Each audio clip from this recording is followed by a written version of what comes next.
Prince Charles, at one time the most sought-after bachelor in the world. Quite a lot of young ladies thought they might fancy themselves as queen. He certainly made the most of his playboy image. Here was the action man Prince, and here were a list of very glamorous young women in his company. As heir to the throne, the future of the monarchy was in his hands. Charles had one task: to find the wife who would become the future Queen of England and who would produce an heir. And his choice of wife paramount. They didn't want any scandal, they didn't want any shame. But his journey has been far from smooth. He was regarded as being a bit of a liability because he was in and out of too many beds. Time was ticking, and the world was watching to see who he'd choose. From a romance with his future sister-in-law. I think Sarah would have been right up there as a possible bride. And a marriage proposal to his second cousin. He knew that she would be a suitable match. It would have been a dynastic marriage that pleased everyone. How hard was it to find the perfect bride? How would the monarchy look today if he had chosen differently? And what was it about these women that made them serious contenders? Heartache, infidelity, and romance. These are the women who could have been queen.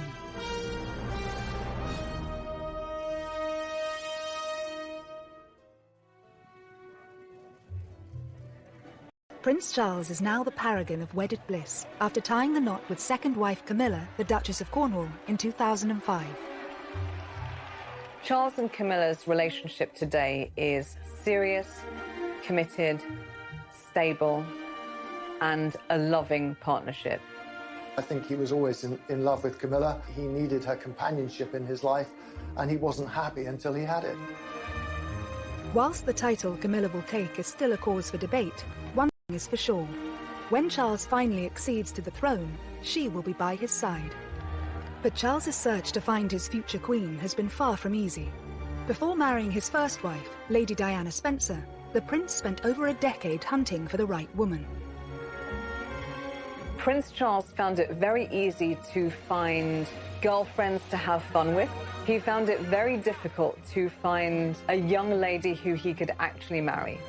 Charles set himself a deadline, age 30, to marry. He always knew he would be under immense pressure to choose the perfect bride.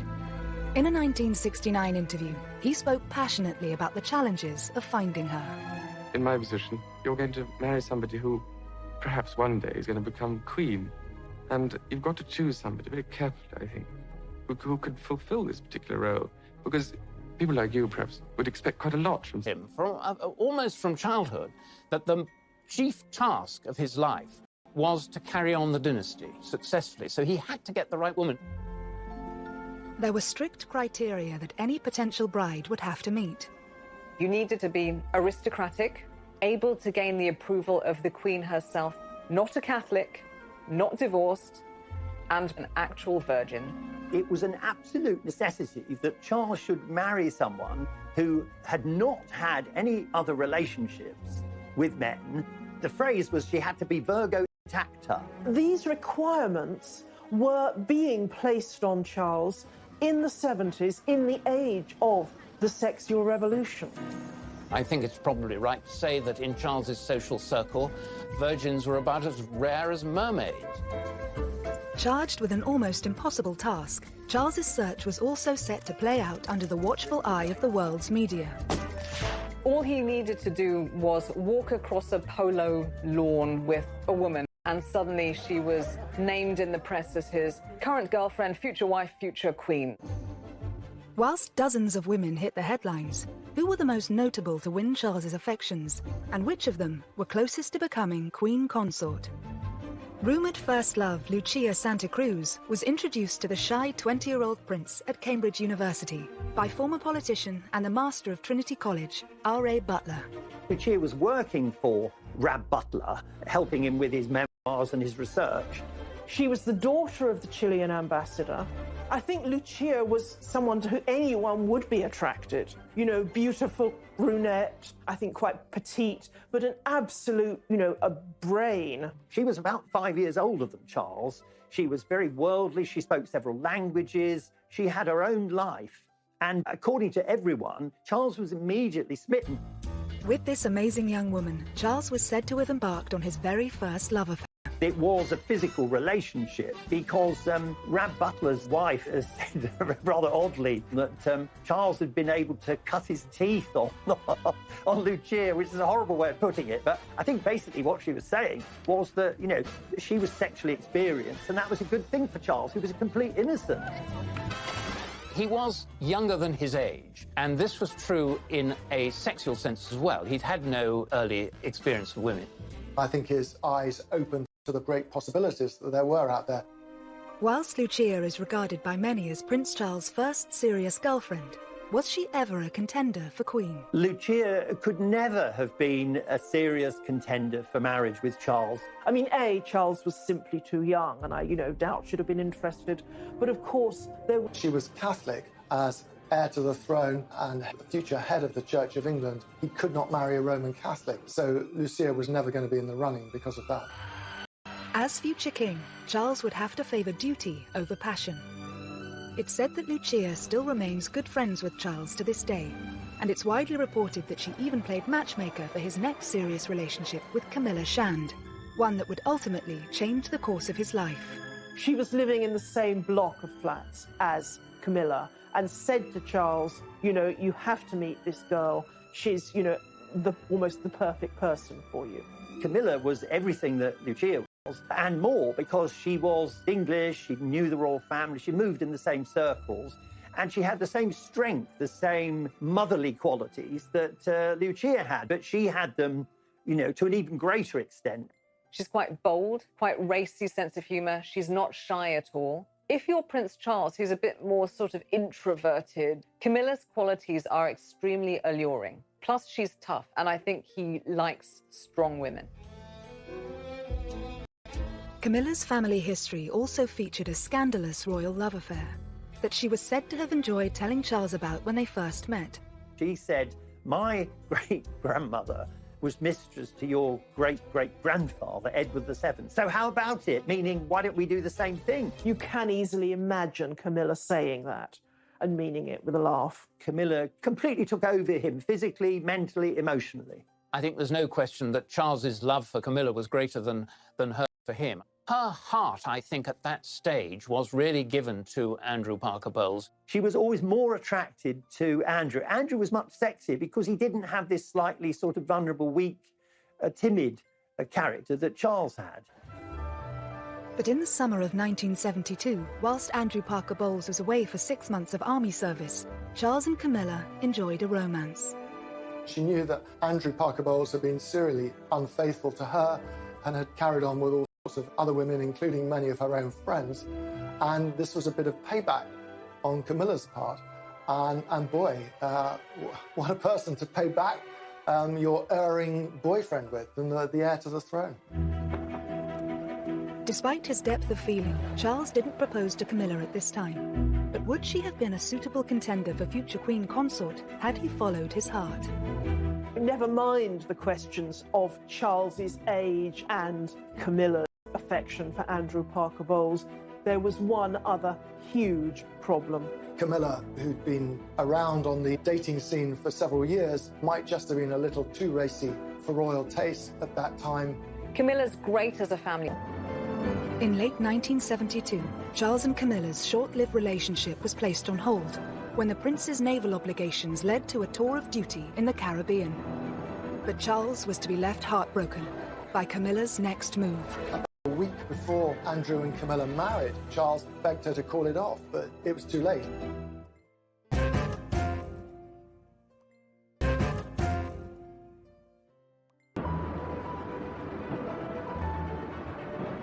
Whilst on a tour of duty in the Caribbean, Prince Charles learnt that Camilla Shand and Andrew Parker Bowles were engaged to be married.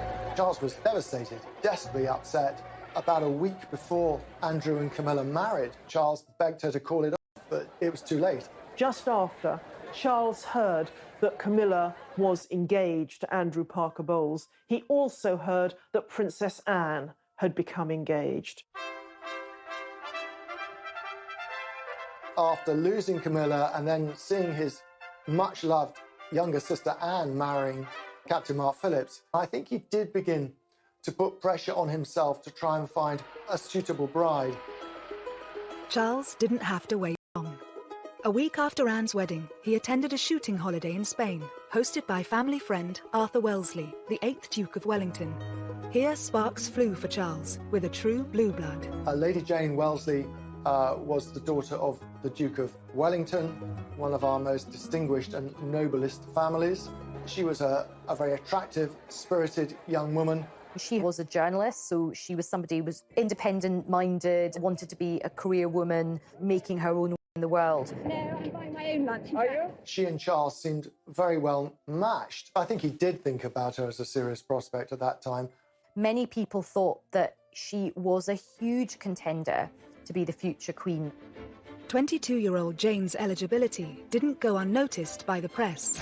She was the first young woman associated with Charles that the press picked up on as a possible future princess.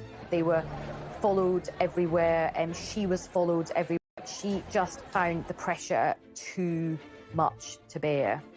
There was a huge amount of press and media speculation, which actually led her to finally snap, understandably, and say, on the record, do you honestly believe that I want to be queen? This was a problem with many of the aristocratic women that Charles dated. They didn't yearn to be the wife of the heir to the throne because they were already titled. She was already Lady Jane. Why would she choose that when, the downside was that for the rest of her life, the press would follow her everywhere. They'd criticise anything she happened to say inadvertently. It would be a nightmare, and she knew that.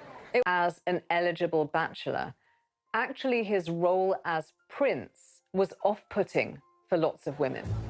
Had the press not helped to scupper this perfect match, how much different would the monarchy have looked today? I think Jane Wellesley would have been a very good queen. As it happens, I think she was sensible, she was intelligent, she was modest. She would have brought to the whole business of being queen much more than Diana did. She was a ticking bomb from the very word go. It was now 1974, and Charles' great-uncle, Lord Mountbatten, had a piece of advice for the 25-year-old prince. Mountbatten was urging Charles specifically that a young man should sow as many wild oats as possible before marriage, but that he should then marry a sweet, innocent girl so she can remain on a pedestal. It certainly looks like he did take that advice. Charles was incredibly close to Mountbatten, and he became one of the biggest influences on the prince's love life. I think Charles did have a bit of a fractious relationship with his own father, the Duke of Edinburgh. So I think his uncle provided him with just a lot of friendship and a lot of support. He advised Charles in a very loving, but also very calculating way.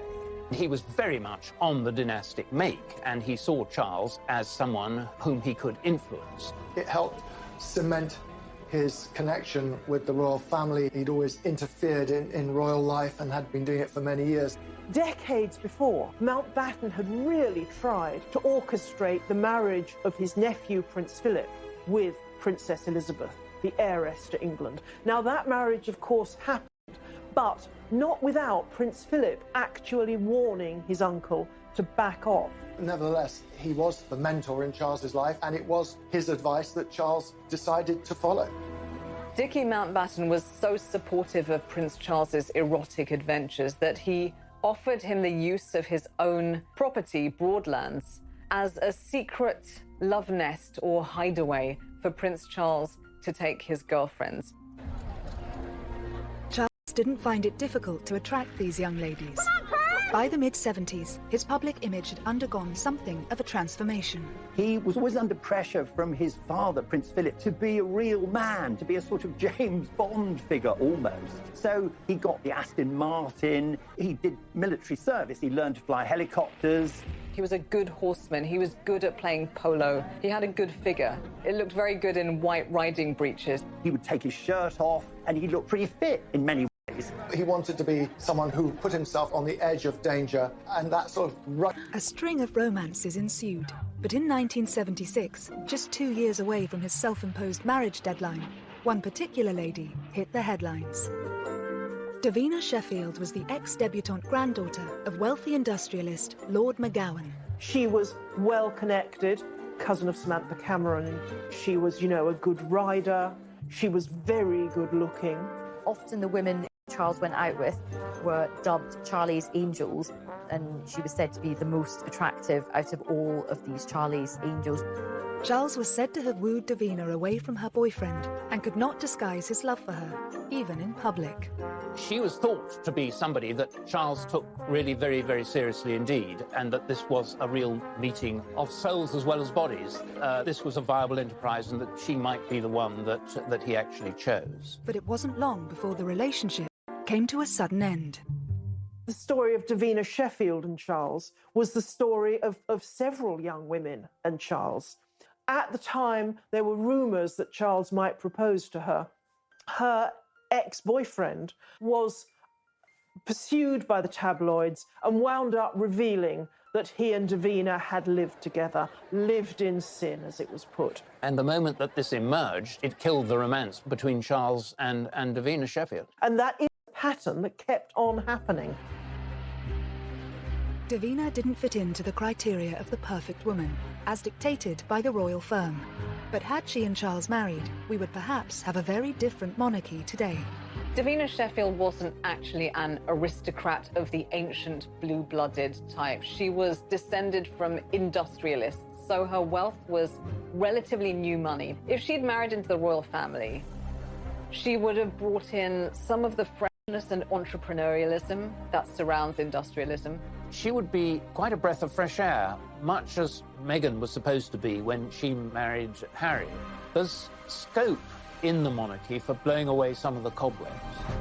As his 29th birthday approached, Charles felt an increasing sense of urgency to get married, and his next significant relationship saw a return to a woman of breeding. Like Lady Jane before her, Lady Sarah Spencer hailed from elite aristocracy. The 22-year-old daughter of the 8th Earl Spencer, she was also Diana's older sister. Lady Sarah Spencer came from exactly the correct lineage to marry Prince Charles. Sarah, from an early age, had been brought up on the edge of the Sandringham estate. Even her grandmothers were ladies-in-waiting to the Queen Mother. And of course, the Spencers had been intertwined with the royal family forever.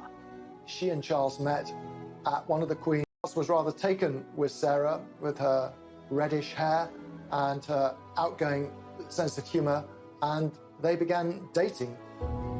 After Sarah earned an invitation to Balmoral at the end of the summer, she reciprocated by asking the 28-year-old prince to a shooting weekend at Althorpe, the Spencer estate in Northamptonshire.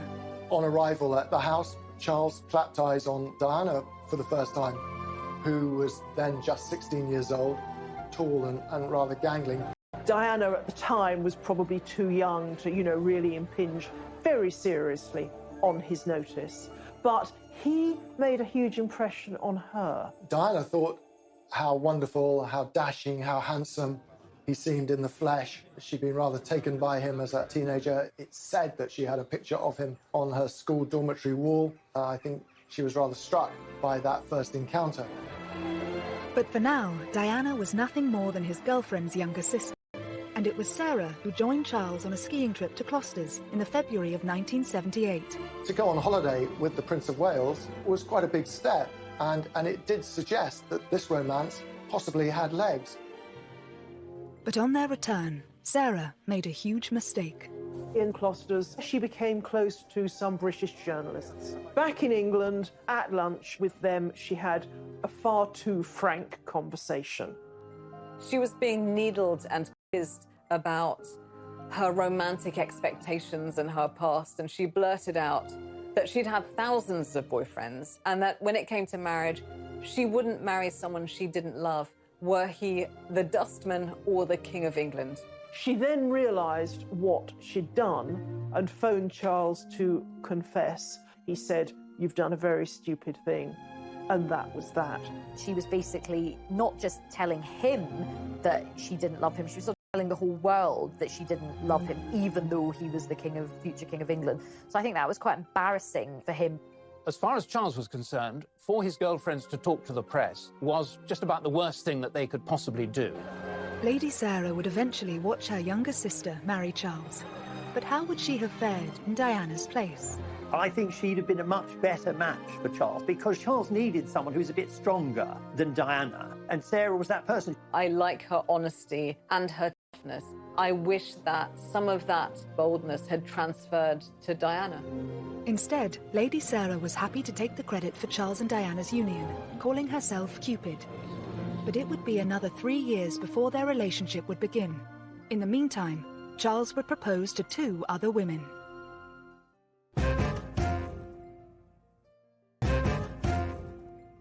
Bree, dating a string of eligible young women. He's beautiful. Years earlier, he told the press he wanted to be happily married by the time he was 30. But as his big 3-0 approached, the pressure was on. Prince Charles's job was to get married and make babies. By the age of 30, he still hadn't done that. As Charles approaches his 30th birthday, there is this sense of panic setting in. He does throw himself into quite a few relationships, and he doesn't just throw himself into these relationships, he actually proposes to these different women. Over the next 2 years, Charles proposed to not 1, but 3 young women. His next love interest, Amanda Knatchbull, seemed to tick all the boxes, and more importantly, had the approval of Charles's romantic mentor, his great-uncle, Lord Mountbatten. But that was hardly surprising. Amanda Knatchbull was the granddaughter of Earl Mountbatten, and she was someone who he had known since she had been a child, of course. She's also Prince Charles's second cousin. So with Lady Knatchbull, he really kept it in the family. Charles was 9 years older than Amanda. Was it pressure from Mountbatten that had once prompted the prince to speak to 16-year-old Amanda's mother about her being a future royal bride? Charles considered it from a very early age, but I think that Mountbatten had sown the seeds. I think Charles, the future king, was, as far as Mountbatten was concerned, he was a pawn. He was a pawn in the dynastic game, and he was a pawn that he hoped would go down the board and become a king, and that king would have as his queen Amanda. I find that the most interesting of the relationships, not because it was emotionally intense on either of their part, it wasn't, but because Charles seemed so ready, so willing to consider a very young teenager as a possible bride, just, because everyone told him he should do. Amanda Knatchbull's mother, Lady Brabant, was very wary. I think she sensed that Charles was casting around for someone who was suitable rather than someone who he was in love with. She told Charles to wait and see if a relationship developed. Over the next 5 years, Charles and Amanda did become close friends. But how suitable would she have been as a royal bride? Amanda Knatchbull was descended from Queen Victoria. She was supremely aristocratic. She was virtually part of the family already. She knew the ropes. So from many points of view, she was absolutely ideal. I think he was very fond of her, and obviously they had a mutual closeness to Lord Mountbatten. He knew that they didn't fall in love at first sight. They weren't having sexy romps. This would be an old-school merger, not a love marriage. In 1979, Charles did propose to 21-year-old Amanda. But despite pressure from Lord Mountbatten, it appears Amanda wasn't interested in becoming a royal bride. He did propose, and she was quite firm, and she didn't say, "Oh, thank you, how wonderful, I need time to think about it." She actually turned him down on the spot, but she did it with great elegance, and it left no bad feelings. Amanda Knatchbull turned Charles down because I think she just couldn't bear the thought of the exposure to the pressures of monarchy. She doesn't see herself as a future queen. As far as Charles was concerned, he was disappointed, but perhaps not that disappointed, because I don't think that the chemistry was really ever there as far as he was concerned. He was being a dutiful nephew as opposed to an ardent lover. Despite her aristocratic pedigree, Amanda went on to have a successful career as a social worker and advocate for affordable housing. But had she accepted Charles's proposal, how different would the monarchy look? She would have been politicized, socially clued up, a reforming queen. She wouldn't have just traveled around wearing a tiara and amazing clothes.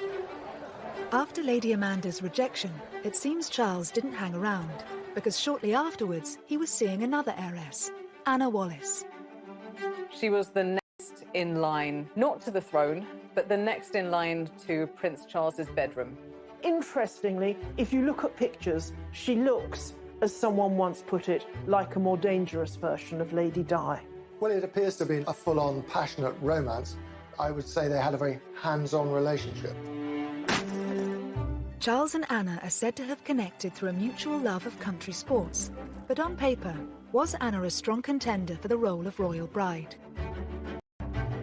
Anna Wallis was the daughter of a Scottish landowner.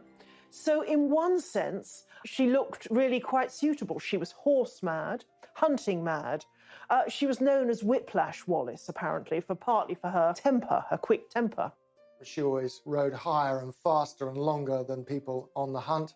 Charles was very much taken with her for a brief while. The royal family don't tend to like women who have particularly strong personalities, so she might not have actually been a very good fit in the long term. In early 1980, Charles is said to have proposed to Whiplash Wallis.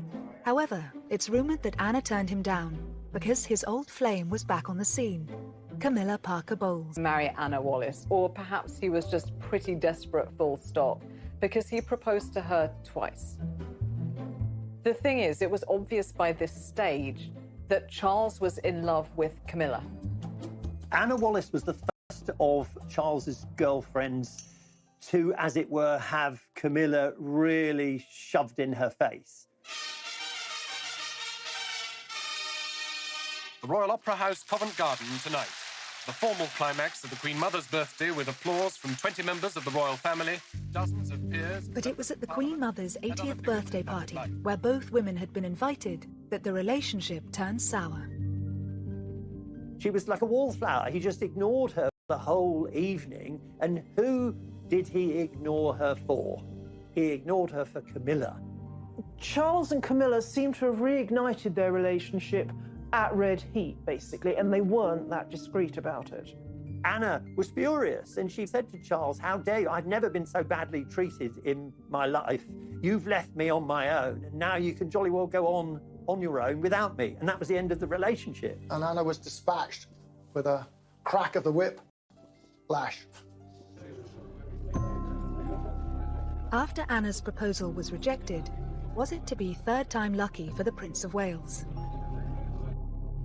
In 1980, Charles was still grieving the loss of his mentor, Lord Mountbatten, who had been killed the previous year in an IRA bombing. He was staying at a friend's country house when he started chatting to a fellow guest, a 19-year-old Lady Diana Spencer, the younger sister of his ex-girlfriend Sarah.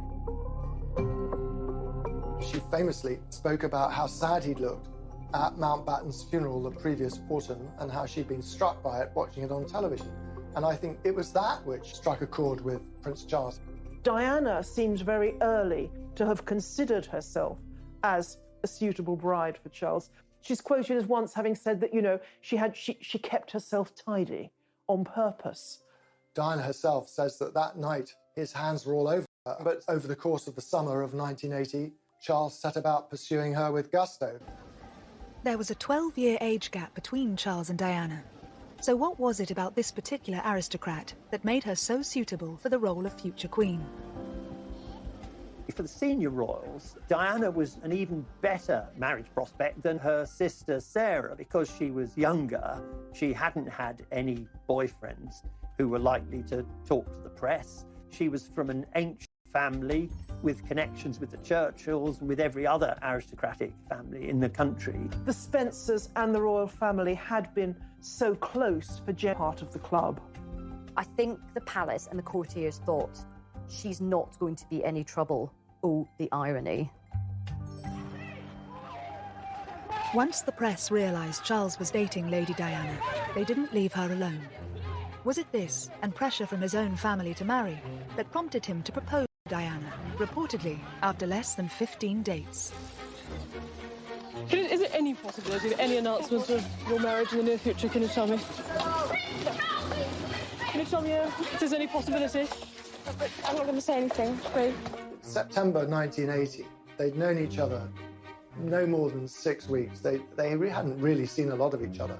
But the newspapers were already writing about her as this is the woman Prince of Wales will marry. As soon as the press and the media realized that they were seeing each other, they never left Diana alone. So there was this incredible pressure cooker atmosphere to the thing. All of the eyes of the world were on them. The amount of time they actually spent together from choice as two people getting to know each other and wanting to spend their lives together was absolutely minimal. Warning signs were there to see. On February the 24th, 1981, the Prince of Wales and Lady Diana Spencer officially announced their engagement. But 4 decades on, it's remembered for all the wrong reasons. And I suppose in love. Of course. Whatever in love means. I mean, that means no, by the way. It was such a badly phrased answer, and definitely at the wrong time. And it's sort of come back to haunt him, and it came back to haunt the pair of them for years and years. He was just trying to be clever. And of course, when you're trying to be clever to that extent, you turn out to be extremely stupid. And that's what he was. But if Charles was in love with anyone, was it with Camilla Parker Bowles? Whether or not he was still seeing Camilla romantically at this stage, it's clear that Diana saw her as a threat. All through the engagement, Camilla was a very powerful presence. It's only that Diana was a bit of an innocent that meant she didn't do anything about it. She suspected that Charles was still in love with Camilla, and there are all sorts of straws in the wind. Telephone calls, cufflinks with joined C's, Charles and Camilla, which aroused her suspicions. So from the very start, she felt deeply insecure. Famously, you know, her sisters said to her, "You can't back out now, your face is on the tea towels." There is that sense of this huge public pressure, be letting down a whole nation if they backed out. But the nation did get their fairy tale wedding on July 29th, 1981, when at the age of 32, the Prince of Wales married his 20-year-old virgin bride. I pronounce that they be man and wife together, in the name of the Father, and of the Son, and of the Holy Ghost. Amen. Here was the dashing, handsome heir to the throne marrying a beautiful, blushing bride with impeccable pedigree. It was fairy tale-like. But behind the scenes, the reality was less satisfactory, and Charles himself was already beginning to have terrible doubts. She was beginning to be eaten up by jealousy of Camilla. And so the fairy tale wedding, it was sort of Hansel and Gretel, sinister fairy tale, something much more dangerous to the future of the monarchy. As the fairy tale turned sour, Charles risked it all for the woman he loved. There was a poll in a major newspaper that said that between 80 to 90% of people felt that Prince Charles's behavior had significantly damaged the monarchy and would significantly damage it going forwards.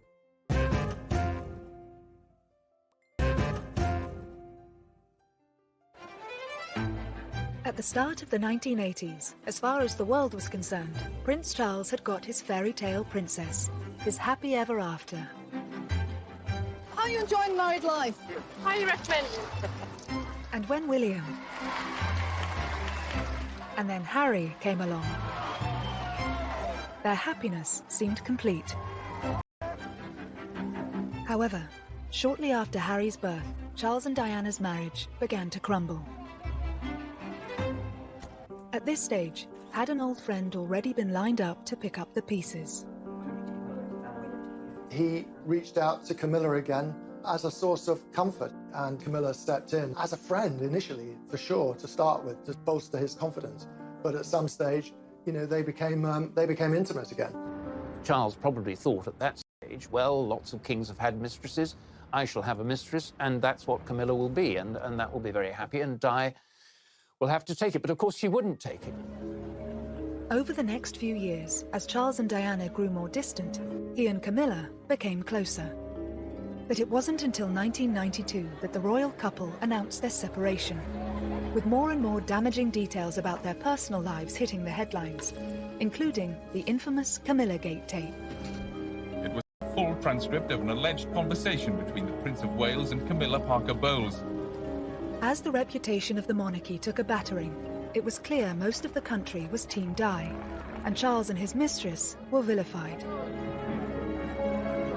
The public were absolutely furious as the marriage of Charles and Diana broke down, and they began to wash their dirty linen in public because people felt, and quite understandably, that Charles was in the wrong. There was a poll in a major newspaper at the time that said that between 80 to 90% of people who'd been consulted felt that Prince Charles's behaviour had significantly damaged the monarchy and would significantly damage it going forwards.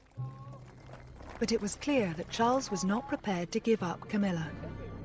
However, in 1997, a tragedy struck that shocked the world and shook the foundations of the monarchy.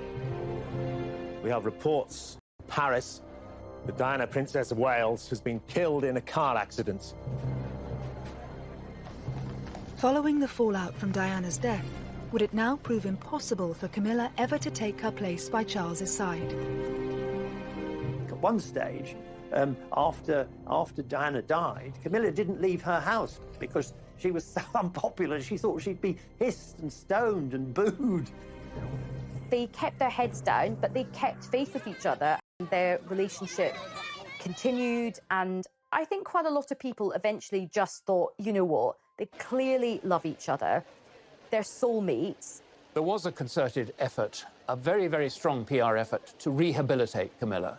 And I think the change occurred, you know, it occurred over the years.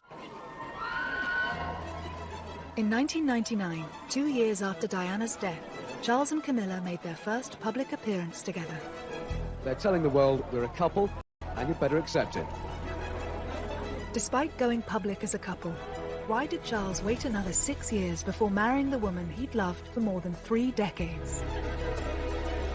He was basically marrying his dead wife's nemesis. So I can understand why he was probably cautious about it, but I think they handled it very skillfully and very sensitively. And so when they were ready to get married, the public were not just okay about it, the public actually were very warm towards the couple. What changed, of course, was his parents' intervention.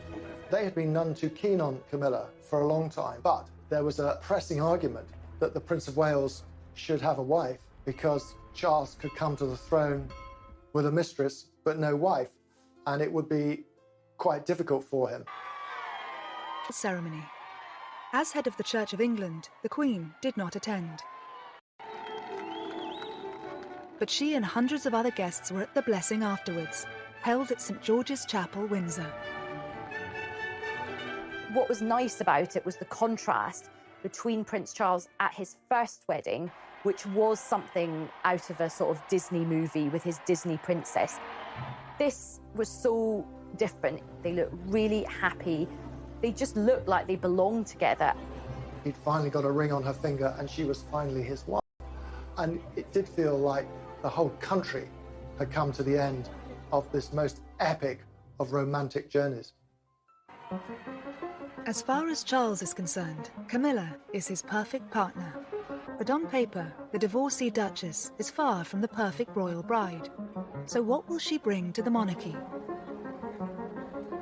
It's interesting because the question of a Queen Camilla would once have seemed utterly outrageous. But behind the scenes, it is said that Charles, understandably, wants his wife to be queen. It is perfectly apparent that Charles is at once happier and more stable, more forthcoming with her by his side.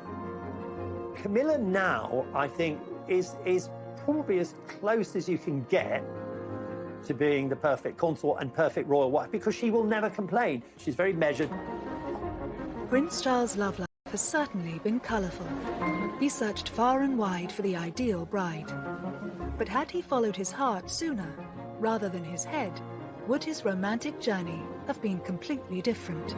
The woman that Charles ultimately married and found true, lasting, mature happiness and friendship with is exactly the type of person who 3 decades earlier he would have rejected immediately as queen. Charlie's angels, as they were called, I think they've been very important in making him realise that actually hunting for the perfect person is not a good idea, because if you're actually out there desperately looking, you make mistakes, you try too hard. And so I think he's learned that the grass is not always greener, and he was always better off with the first woman he loved anyway.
who could fulfill this particular role, because people like you perhaps would expect quite a lot from him, almost from childhood, that the chief task of his life was to carry on the dynasty successfully. So he had to get the right woman. There were strict criteria that any potential bride would have to meet. You needed to be aristocratic, able to gain the approval of the Queen herself, not a Catholic, not divorced, and an actual virgin. It was an absolute necessity that Charles should marry someone who had not had any other relationships with men. The phrase was she had to be Virgo intacta. These requirements were being placed on Charles in the 70s, in the age of the sexual revolution. I think it's probably right to say that in Charles's social circle, virgins were about as rare as mermaids. Charged with an almost impossible task, Charles's search was also set to play out under the watchful eye of the world's media. All he needed to do was walk across a polo lawn with a woman, and suddenly she was named in the press as his current girlfriend, future wife, future queen. Whilst dozens of women hit the headlines, who were the most notable to win Charles's affections, and which of them were closest to becoming Queen Consort? Rumoured first love Lucia Santa Cruz was introduced to the shy 20-year-old prince at Cambridge University by former politician and the master of Trinity College, R.A. Butler. Lucia was working for Rab Butler, helping him with his memoirs and his research. She was the daughter of the Chilean ambassador. I think Lucia was someone to whom anyone would be attracted. You know, beautiful brunette, I think quite petite, but an absolute, a brain. She was about 5 years older than Charles. She was very worldly. She spoke several languages. She had her own life. And according to everyone, Charles was immediately smitten. With this amazing young woman, Charles was said to have embarked on his very first love affair.